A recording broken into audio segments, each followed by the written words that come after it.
Nasir syntax group নির্বাচন পথে পথে।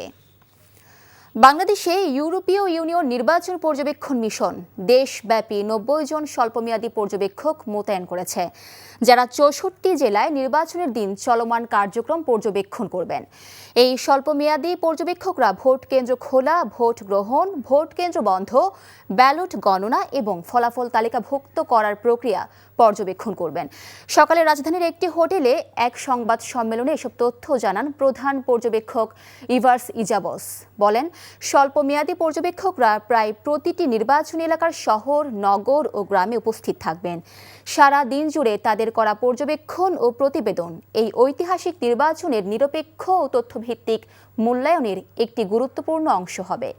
স্বল্পমেয়াদী পর্যবেক্ষকদের এই নিয়োগ মূলত পূর্বের ৫৬ জন দীর্ঘমেয়াদী পর্যবেক্ষকের কাজেরই একটি ধারাবাহিকতা, যারা জানুয়ারি মাঝামাঝি থেকে বাংলাদেশে অবস্থান করছেন।